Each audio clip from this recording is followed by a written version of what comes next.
Hey team, nailed it. It's time for our team training, and we have a rad speaker who's going to be talking to us today about non-negotiables. It is Rachel Watkins, who is a senior executive director, and she is also a presidential circle member. So I'm so excited for you guys to hear from her and from her dad. He's going to be hopping on as well and sharing some business tips with us.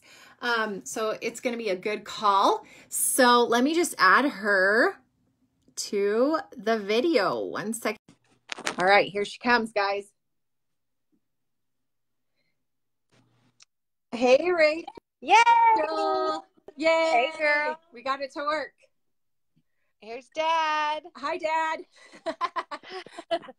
What's his name? I'll introduce him in a minute. His name is Dave or David. Greetings, everybody. Hi, David. So we are excited to have you. Thank you. I messaged Rachel a couple weeks ago, and I'm like, wait a minute, I have never had you speak. Like, what in the world? And I went, oh gosh. Yeah, she's like, oh no, you found me. No, but yeah, she's one of the top ranked girls on our team, and so I wanted to hear her to share some of her wisdom with us tonight. And so she's going to be talking to us about some non-negotiables that we need to have personally and as a team, and her dad's going to chime in as well. So I'm just going to let you take it away, Rachel. All right, awesome. So I'm just going to start with the definition of a non-negotiable, and that is something that is not open to discussion or modification, something you're 100% committed to so you can feel good and be the best version of yourself. I thought that was perfect to explain kind of what we're talking about. And I love that definition. Yeah, and there are different kinds of non-negotiables that you have. You have your personal life non-negotiables, and you have business, your own personal business. And then we took it to the next step, and we have been working on doing our team's non-negotiables. So I'm just some examples. Taking notes, just so you know. Okay. So some examples of your personals, would be to meditate. If you're into meditation, I will meditate every day. I'll read to my kids. We'll eat dinner as a family. I'll go to bed by 10. I'll exercise. I'll go outside for 15 minutes, at least twice a day, whatever it may be. And all of them are going to look different to us, right? Because we're all different, and different things. We all need different things, and you may not know your non-negotiables, and that's okay. You just want to work on them and try different things and be like, okay, I saw Kelly's post earlier today. She said, well, I haven't been exercising, and I really am realizing that it's making an impact on me. I'm not smiling as often. I'm not as happy. Well, maybe that's going to become one of your non-negotiables, Totally. And yeah, and so that can be an ever-changing thing too, as if you move or you mature or your kids get older and they don't need you to read to them every night, that's going to change. So examples of business non-negotiables for like just me would be, something like, okay, no matter what I'm feeling like, no matter if I'm having a rough day, I'm going to, follow up with one of my customers every day, or I'm going to hand out one sample to someone, or send out at least one sample, or I'm going to post in my VIP group, or I'm going to post in Instagram, or I'm going to reach out to a team member, check in with them. It can be so many things. So you've really got to kind of dig deep and figure out what yours are, because we can't do everything. We cannot be perfect at everything, right? We want to be a Pinterest guru and an Instagram awesome person and a Facebook star. And we can do some of those things, but you really got to kind of hone in, because there's not enough hours in the day to be awesome at everything. No. So what are you going to focus on? And I think that's just something to think about and to really kind of dig deep. And with that, we need to do that with our teams as well. And my dad and I have been working, it's probably been a month or so, and I've been getting feedback from my team on what those non-negotiables, or what we call them as our core values as a team, or quote unquote our manifesto, our 10 commandments, whatever you kind of want to call it. But it's going to define our team. So I'm going to let my dad talk a little bit about that, or a lot about that, and then he'll hand it back over to me. I'm actually going to turn around and film him because it's a little awkward Facebook Live for him to hold it himself. So I'm going to flip the camera around if I can. Oh gosh, I don't know if I can, Dad. At the bottom, there should be a little. Yep, got it. Little okay. icon there. And he's just going to talk a little bit about some of the bigger companies that have these things and how he came to it with his old company. He's retired now. Just a little background about him. And when people started asking me, when I was moving up and people were looking to me as a leader, I've never been a leader like this before in my life. So there was a lot of questions. I kept saying, what do you want me to, do trainings on? And everybody kept asking, what makes a good leader, or what, help us with leading. And it's like, wow, what does make us a good leader? And so that's when I reached out to my dad, because he's one of the best leaders I know. He had his own business for a long time, and then worked for some other companies, and he's just really awesome. So he's been retired, and he's able to help me with our team. So I'm going to turn it around to him, and his name is Dave, and here he is. Hey guys. Hi, Dave. I thank you, Rachel, for I'm not very dexterous, so between holding the camera thing and reading off my notes, it would have been I'm and this technology, right, Dad? The whole thing, it's like we're doing this on the phone. I don't know. So, interesting, just to kind of set the table a little bit. I mean, one of the things that's really impressed me about what Rachel has been doing and what the company has been doing is that it just everything seems to be working. I mean, it's just really working. And it's easy in a situation like that when everything's going fine. And it's really working. It's like, do we ask ourselves, why is it working? We ask ourselves why it's not working, but we're not very good sometimes at asking, well, what is it that we're doing right? And in some ways, that's what you guys are after. And what Rachel asked me to do was to take some of the experience that I've had, which is actually on the medical side. I'm a speech and language pathologist. And I've worked in a lot of different environments. I've worked as a line therapist, working with people who have brain injuries and strokes, mostly adults. I've had my own business running a rehabilitation program. And most recently, the company that I worked for had rehabilitation programs in 4 different states. And I was on the executive committee, and a lot of the things that we really focused on were, how do you bring the fundamental things that make you special in whatever region you are. In our situation, it was in rehabilitation. But how do you quantify that in such a way that if you buy another company and people come on and they have their own culture, how do you find the fit? We hear terms like culture and goals and all those kinds of things, but we have to drill down into them, because if you don't, you really don't have any. You'd have no glue. There's nothing to hold you together. It's just a motto on a wall. It's just a motto on a wall, right? Really good. And you've walked into companies before. There are places before. You go into the hospital, for example. or the doctor's office, and there's something hanging on the wall that says, well, we want to be the best doctors that we can be, or we want to be the best dentist that we can be, and we want to be blah blah blah.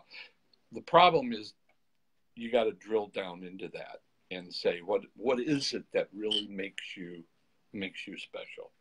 And let me give you an example.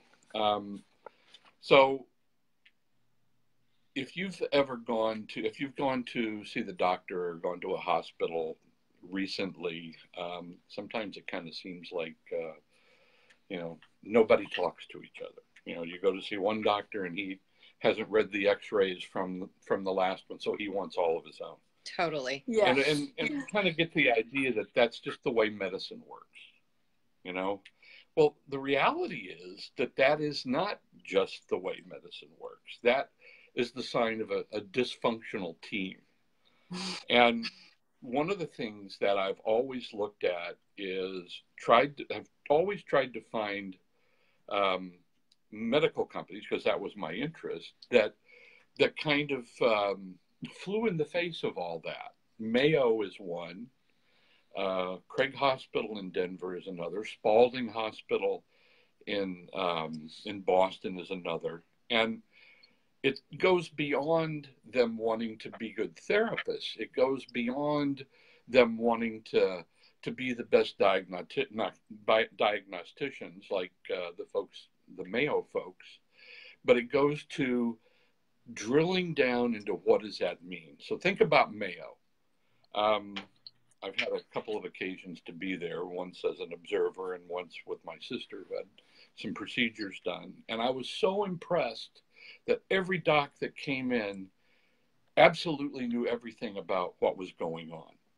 And I asked one of the physicians, I said, wow, this is incredible. It must have to do with, electronic medical records. And he said, we've been doing this long before electronic medical records came around.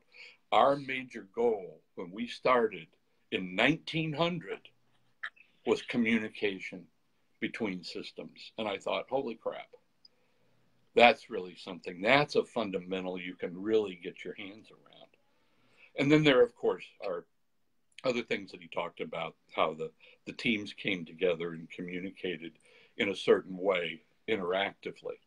So I got to thinking, so I went online and I looked at a couple of things, and I found some interesting stuff online. When you look at companies and their goals, or their, Rachel referred to it as their manifesto.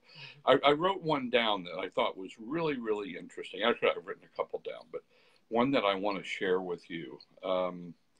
This is directly off of a website. It's a company that makes mostly shoes. It's well known. I have a pair on. And this is what their mission statement is.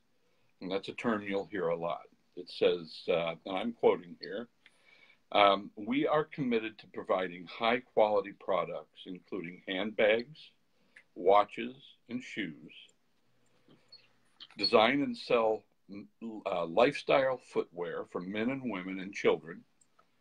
And then they say that they're going to accomplish that by outstanding quality and great service as a competitive cost, through competitive costs, working faster, simpler, and together. Okay, great. But how are you going to, and this is a very successful company, so we assume that the culture that's making that happen, because they're very popular, it must be a great culture, right? But we don't know what it is. That doesn't tell us anything. And one of the questions Rachel asked me was, where do leaders kind of go off the tracks? I think that's a place where leaders go off the tracks. They put out a mission statement and it's like, okay, that's it. And nobody, and you don't drill down into it. We assume that somebody must have, but we don't know that for a fact. We don't know what the fundamentals are that support all of that. We know that the marketing department has taken that information and put together a marketing program. We know that sales has goals to meet that, fall out of that, that mission statement. But how do you really develop the fundamental behaviors that are going to make your team really sing? And how do you, as a leader, how do you stimulate that? What are you going to do? So the companies that I've worked for, we've called these fundamentals, okay? And these are concrete ways that make the company truly different in terms of the way people work together with each other and differentiate how we achieve results. It's more than a mission statement. So I want to talk about a company that actually has a fundamental that I think just is over the top. Okay. It's Toyota. Now, I don't drive a Toyota. Rachel does, but that's not why I'm bringing this up. So, this really has impressed me. If anybody's done any reading about the Toyota company, one of the things they had to overcome was some real cultural differences between a Japanese company and now producing cars in the United States. I mean, totally different cultures.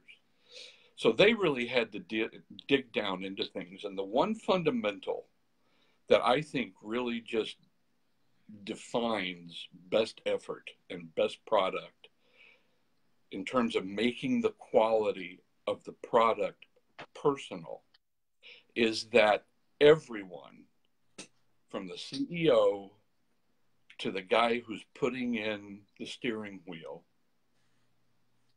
can stop the line. Think about that. You've got cars running down the line, the assembly line, and your job is to put the dashboard in. That's all you do. No, that's not all you do. You are looking at that car and making sure that it is quality. And if you see something in that car that's not right, you have the right to push the red button. Now, folks, that's a fundamental that has real teeth. Now, they didn't just make that commitment willy-nilly. It took years for them to sit down with everybody who had anything to do with making that car and instill in them not only the right to push the button, but to know why you're pushing it. It's a statement of complete trust in the people who are putting that car together. And it's a responsibility that each individual person on that team takes to make sure that what I'm doing is absolutely the best it can be. That's what leadership is. How do you get people to do that kind of thing? Well, you all have to be on the same wavelength. We talk about team, right? Well, team to you and team to me may be totally different. So when you think team, it's not enough for Rachel to go live and say to the folks who are with her that particular day, hey guys, we're going to think team. We're really going to think team today. And one person might be thinking, well, I didn't get my last shipment. What kind of team is that? Another person might be thinking, well, so-and-so, they haven't paid me yet for their nails. And what does that mean to be a team? If you have the right fundamentals, you know what to do with all that. You know how to deal with all of that. And Rachel, I think you even have from your group. Yeah. I mean, that was a fundamental that somebody came up with. I don't remember if it says think team, but it has. That's what I titled it. Is that what you titled it? Yeah. And the other thing that was really cool about that is not only did one person put that in, other people put other stuff in that it's like, oh my gosh, that really fits. So I don't know. Do you want to? Yeah, I'll take over You now. want to do that? Yeah. Okay. So I'll just give you some examples of, you know, we went live just as we did, basically like this in my team. And I asked for every single one of them. And you know how that goes. You're not going to get every single person, but that was a goal. And to really have a, give me an example of a fundamental you would like our team to stand for. And I got a lot of great feedback. And then I kind of took them into, you know, making them, at first, it was interesting. People kind of said, okay, our team will have the best customer service. And it's like, okay, great. That's a great start. You know, what does that mean though?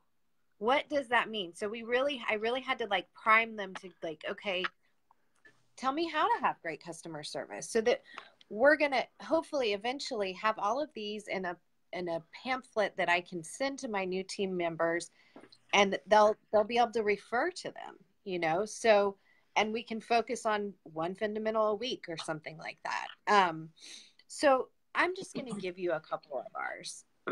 And so one of them is deliver legendary service.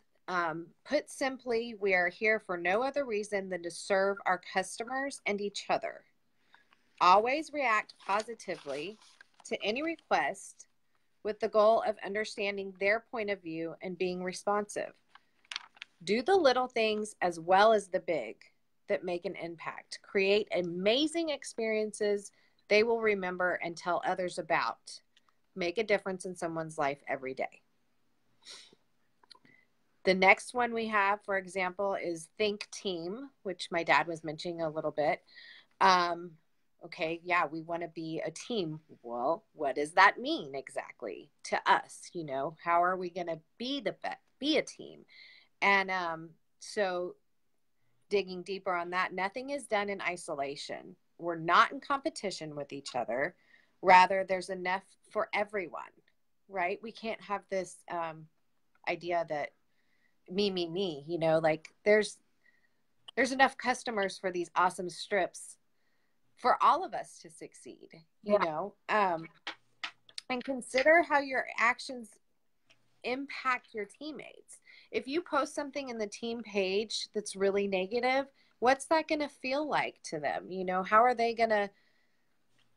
is someone who completely disagrees with you going to take it? So just be really careful about how you respond, how you comment, and kind of, you know, be willing to put yourself in their shoes.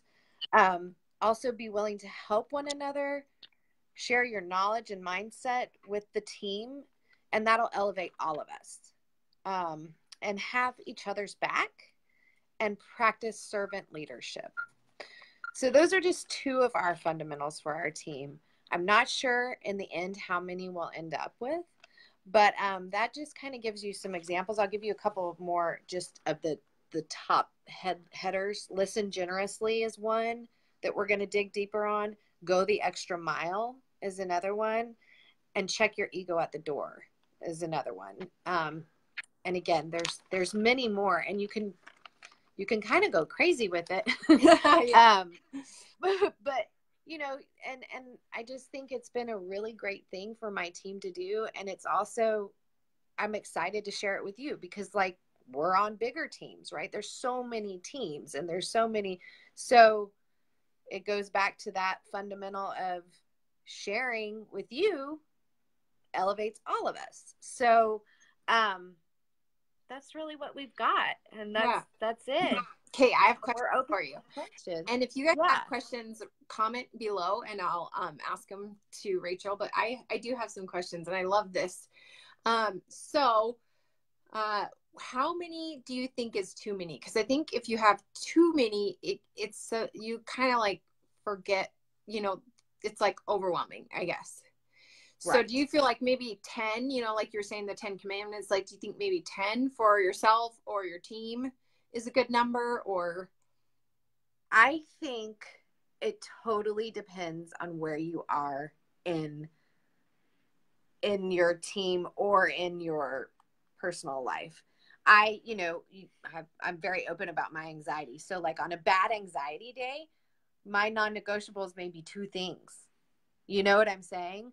But as far as like the team thing, I think the more the better sometimes, to play the devil's advocate, because it's constantly going to give you something to better yourself or talk about or have a training once a week on. And then as new people come in, it's like, okay, well, they missed fundamental 1 through 5, but we're going to go back around and do those. But you don't want to constantly be repeating yourself at the same time.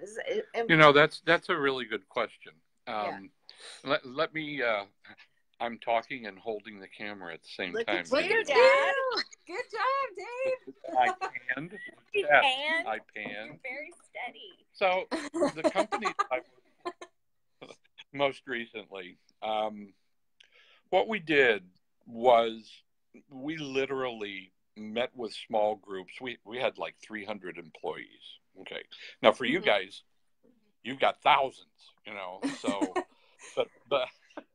but for us, we had 300 people who actually worked in the clinical settings that we had. And one of the reasons this was really important was because we were going to be buying 2 other companies. Okay. So we were really very conscious of how important it was going to be sure that we had solid fundamentals, right? Yeah. So with the 300 people that we had something like 30 fundamentals, and my initial response was, "Oh my God, this is way too much." Right. But the folks who were leading the process did something brilliant that I want to share with you. Instead of these things being just something that we said, okay, we all agree on these, Rachel mentioned just a moment ago that from the standpoint of what we did was every week, one fundamental was the theme all throughout the week. So now remember, we've got 30 fundamentals. Oh my gosh. Yeah. So week number 1, literally, we started out with number 1, and we had our each of the teams had Monday morning and Wednesday morning meetings.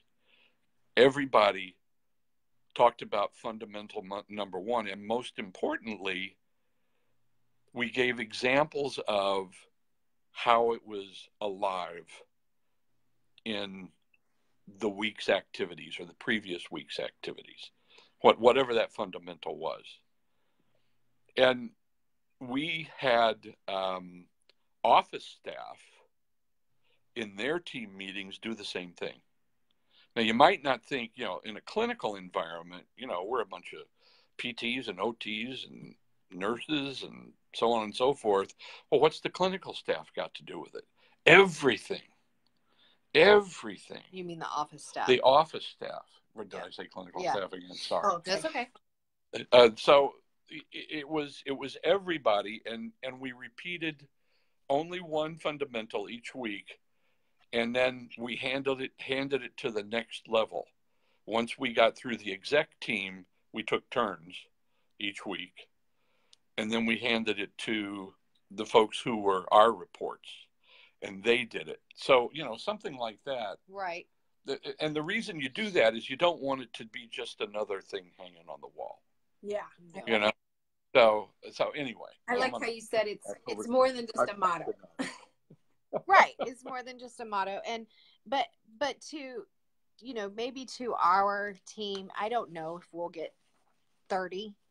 I'm thinking maybe start small, and then if we need more, go from there. Right. But that's also as situations arrive, Right. I mean, I feel like especially with a company that's growing so fast, I know for me as a leader, like things pop up, situations pop up every day that I'm like, I never thought I'd be dealing with this. So, okay, what's a fundamental, like, so I can go back to it. So if this happens again, I know exactly what to do. Yes. I love that. So I guess it's just ever changing and ever growing. There's not really a good answer to your question. No, I like that. I mean, I think you got to start small and then add. Right. That's what I'm saying. So like my goal right now is to really get 10 and then go from there. Yeah. Which there was definitely more than 10 suggestions in my team. But you know, a lot of them were very similar. So I kind of had to combine a couple, yeah. Yeah. So, yeah. And I like, Dave suggested to like enforce them in your team trainings, in your, team conversations. And, I like that that's how you remind people about them. And I think it sounds like, it's important to write them down and post them where you can see them often. So you remember, what you stand for and what you are, what makes you special, like Dave was saying. Right. And so that's where I was talking about also, hopefully, and I've got to find a company that'll do this, but this is like these are little pocket, like brochures. Oh, like pocket fundamentals. Look at that. Yeah. Literally. So like, since my dad sent me these, I've kept this in my wallet or whatever, my purse. And it's really helped, it's different because it was a totally different company, different field. But a lot of it's relative, and I'm amazed at how much I reach for it. You know what I mean? So again, having that and being able to give new teammates, hey, welcome to the team. This is what we're all about. I think would be a really cool thing to do. And it would kind of show them like what they signed up for, and right. Yeah. I love it. What I stand for. And, like, I know one of yours is you belong here. And I think that's amazing and beautiful. And I've always, since, gosh, but that wasn't always, right? Situations happened that made you say, this is going to be a fundamental for my team. You belong here. We have saved you a seat, and you are absolutely welcome. Anyone and everyone, Yeah. So, and you could even dig deeper with that, So totally. Yeah. And so I love it. So can you guys encourage, because there's probably a lot of people on here who don't have a team. Can you guys elaborate on how to create your own like fundamentals for yourself as a business owner or as a nail boss? Okay. Maybe just paint a picture of what that looks like. Give examples or something. So, gosh, that's kind of hard. But I mean, so we're talking about like non-negotiables. For me, I'll tell you two that popped in my head right when we started. I was like, okay, my non-negotiable is like, I'm always going to bonus qualify. Like, that's not even a question. Exactly. That's so perfect, right? Kelly. And then the other, right. And I'm so driven by fun, and that is I'm always going to earn the incentive in trips. Like, I'm on that cruise already. Like, that's happening. You know what I mean? Right.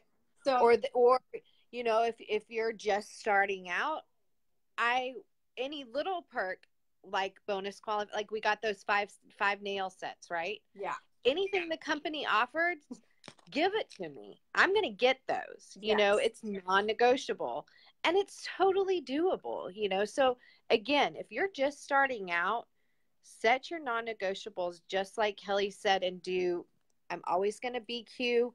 I'm always going to be sharing the fun or the business blessings, no matter how small.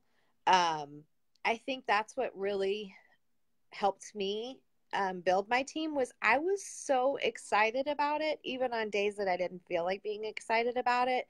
And so I was constantly talking about it. So I was constantly sharing about it without even like really thinking, oh, I want to build a team, or, oh, this is going to get me X amount of recruits. But it was just me sharing my day. So maybe even that's one of your non-negotiables. Put a little bit of you out there, you know? Yeah. Just, even though that's scary, say something personal every day, or it could even be every 3 days or whatever. You know, you kind of come up with your own situation. But yeah, I think that could be one. Always bonus qualifying is definitely one. And just Well, and we have sorry, go ahead. No, please go ahead. Well, and you have like the 6 P's checklist, like the daily checklist. There's 6 non-negotiables right there that you could, right, that you should be doing every day to move your business forward. Those are tried and true. Like a lot of the top leaders just do those naturally. And so that can be an easy one if you're trying to figure out, okay, what are my non-negotiables? There's 6 right there. Perfect. And if you guys don't know what she's talking about with the 6 P's, it's in the files, right? Of your it's in tinyurl.com/team nailed it files. It's the daily checklist, and it has, personal development, which, that's one of the 3 P's of my team culture, that I'm really, I really want to sort of leave a legacy with you guys. Cause that's going to last you your whole life. Like those things that's going to help you grow. And, so yeah, that's a big one. Personal development is like a non-negotiable. Should be. Should be. Right. Exactly. And I mean, I didn't used to do that before I joined your team. I'd read a self-help book maybe once in a blue moon. My aunt would send me one for Christmas and I'd be like, oh gosh. You know what I mean? Yeah. And I think it was because like she would send me ones that like I just really wasn't into, but since joining Team Nailed It, I definitely, I do that now. I do it on Audible because I can multitask, right? Same. I love that. And I've learned so much from those books and those speakers, and that's another thing, you never know it all. You always have to continue to learn and just be open to other people's ideas, Yeah. So, and that's another thing that just gave me another idea is, showing up to the team meetings. Like I learned so much on these team meetings from my guest speakers like you guys. And it's been wonderful to learn from you guys, and also the company's team meetings, so you just have to kind of sit down. I think it's really important. I want to challenge everyone to sit down and write maybe your 10 commandments for Color Street, your Color Street commandments. And Color Street commandments, I like it. And they're just like they're the rules, they're the promises you're making to yourself. Exactly. Rachel Hollis says like a goal is really a promise that you're making yourself. They're the commitments that you're going to make to be consistent, and then post it somewhere so you're like, oh my gosh, I promised myself that I would listen to personal development every day, and I forgot. Like, it's just because we're not going to be perfect. There's going to be days where we break the commandments. Right. Exactly. And we're human. We can't be perfect. No. And so, but it's a good reminder. We're always striving to progress. And so I love this idea. Awesome. Well, we're glad to share it with you. Yeah. So, all right. So that's my challenge for you guys. I want to challenge you all tonight or in the next 24 hours, because I once read that if you don't do something the first 24 hours that you hear it, you're probably not going to do it. So I want you to do it these next 24 hours. I'll do a post, and I want you to comment below with your 10 Color Street commandments. And maybe even if you have a team, ask your team what you want your team culture to look like. I think this is a great way to create community and culture. And so thank you so much, Rachel and David. This was awesome. I appreciate you. I just love this. I took 2 pages of notes. So awesome, Kelli. Thanks for sharing your wisdom, and have a good night, guys. Bye. Okay. Bye.